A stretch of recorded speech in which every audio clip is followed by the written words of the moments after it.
So in that PPL unit number 6, exception handling in Java.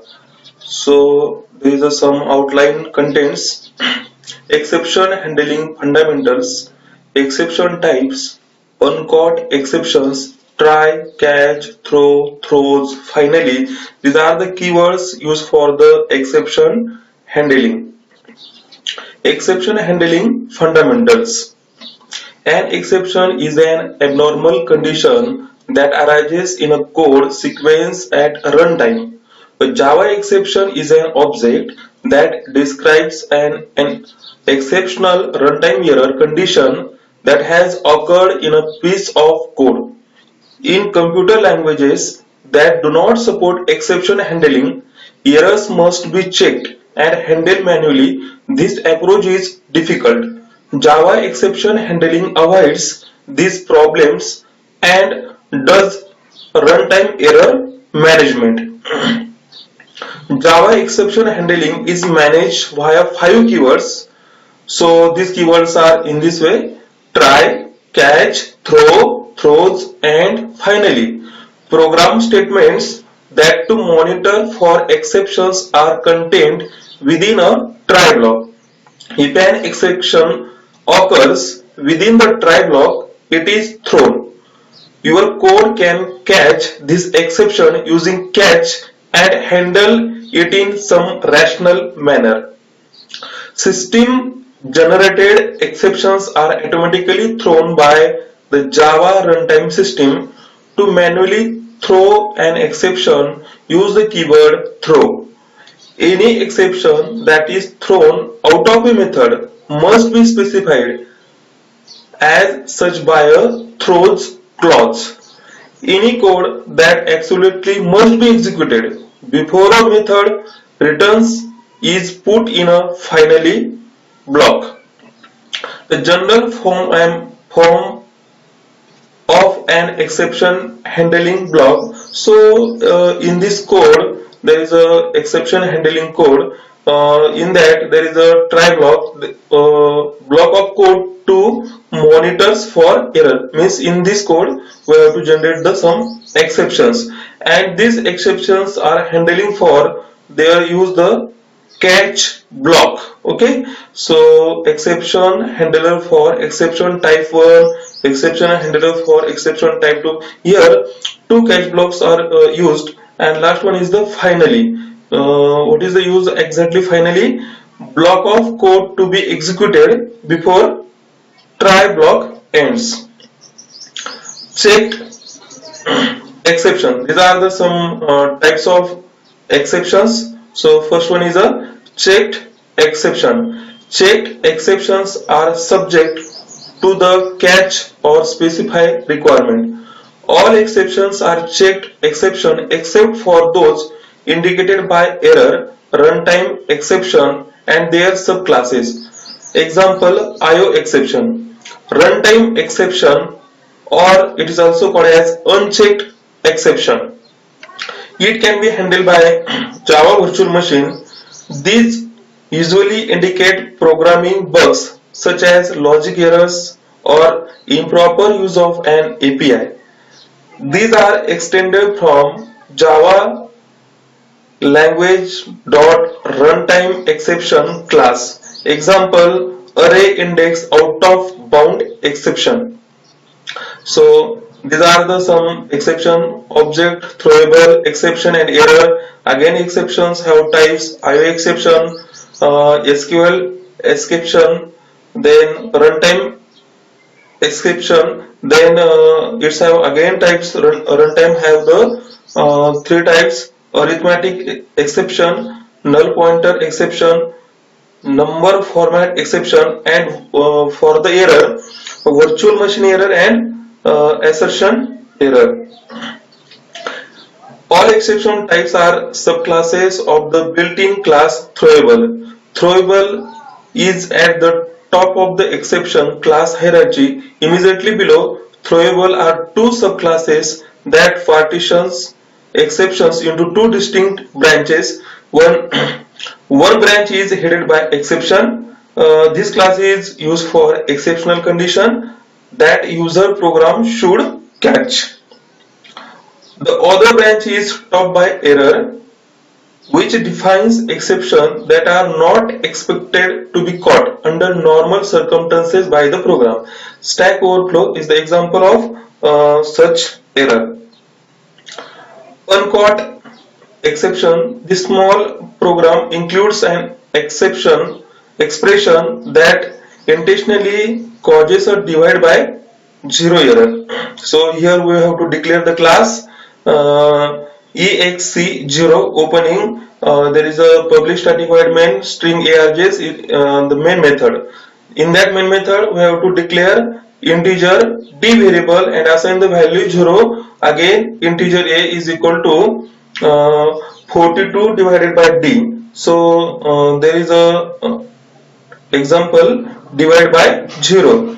So again there is the example conversion of invalid string to number.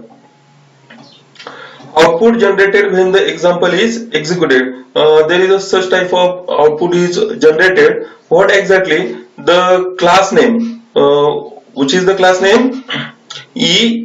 exc0 is the class name. The method name is main method. Okay. The file name exc0.java and the line number 4 are all included in the simple stack trace.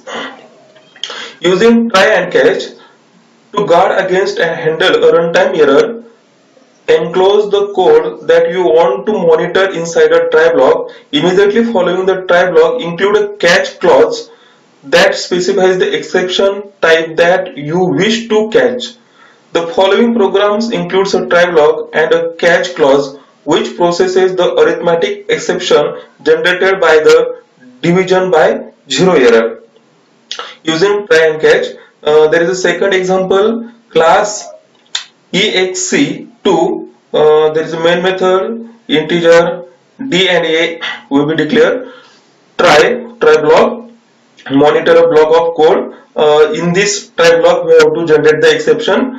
D is equal to 0, a is equal to 42 divided by d. System.out.println. This message is used for the to display output screen. This will not be printed. Then exceptions is caught in catch block. Catch arithmetic exception e. So here comments. In that comment, catch divided by 0 error.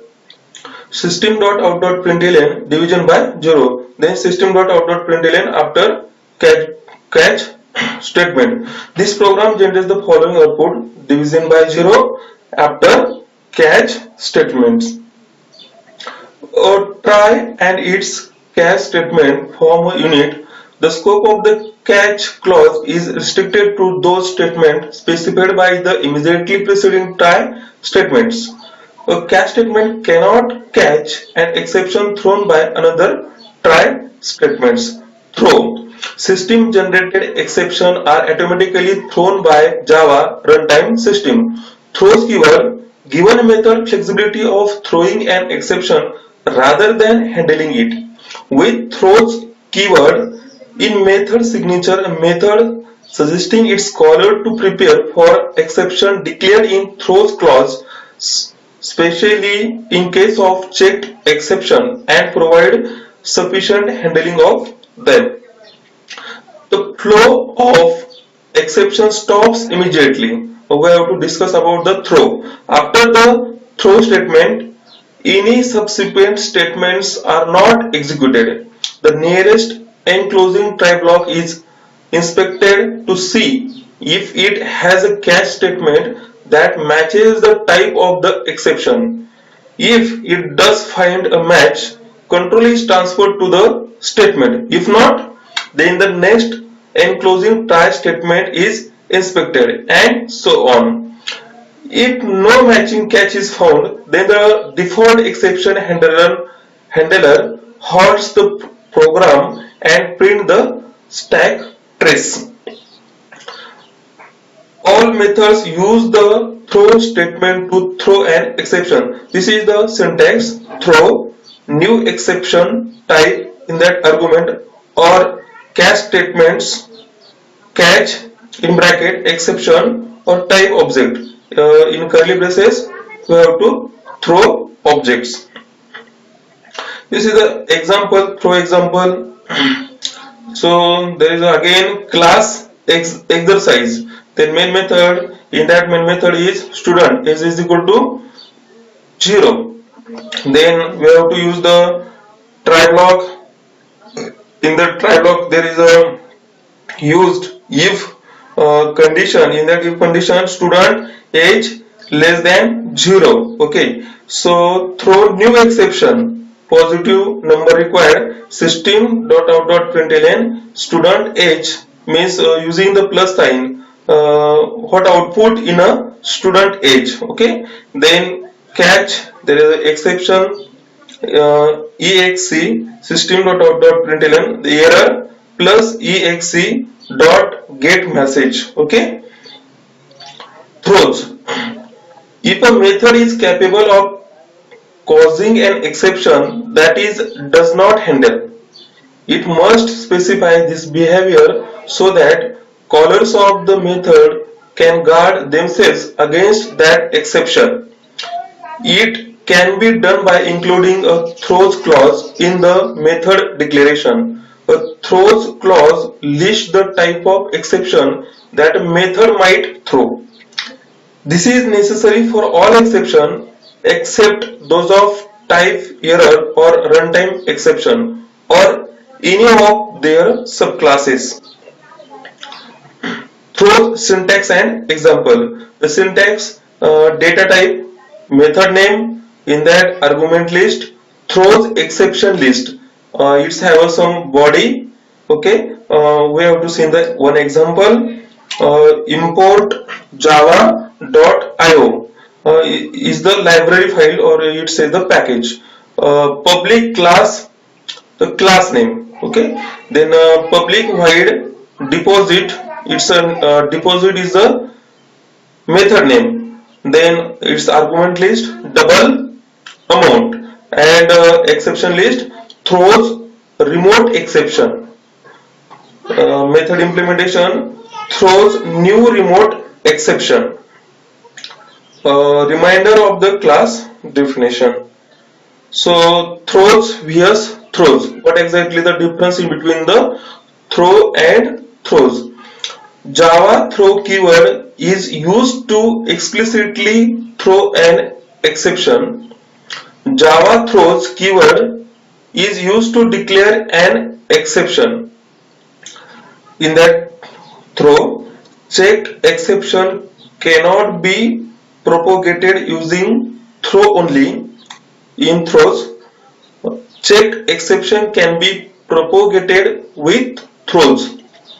In that throw is followed by an instance, throws is followed by class. Throw is used within the method, throws is used with the method signature. You cannot throw multiple exception. You can declare multiple exception. Example, public void method throws IO exception, SQL exception. Finally block, try, it is called as a risky code or unsafe code block. Okay, so in that catch, exception, class name, exception object name, here code to resolve problem, means which exception is thrown by the from try block, and it is catch in a catch block. Okay, so finally code that will always execute. Here in finally code is executed. Finally, when exceptions are thrown, execution in a method takes a rather abrupt non-linear path that alters the normal flow through the method. This could be a problem in some methods. For example, if a method opens a file upon entry and closes it upon exit, then you will not want the code that closes the file to be bypassed by the exception handling mechanism. The finally keyword is designed to address this problem. Finally creates a block of code that will be executed after a try catch block has completed and before the code following the try catch block. The finally block will execute whether or not an exception is thrown. If an exception is thrown, the finally block will execute even if no catch statement matches the exception. If a finally block is associated with a try, the finally block will be executed upon conclusion of the try. So these are the references. We have to some topics learn from these references. Okay, thank you.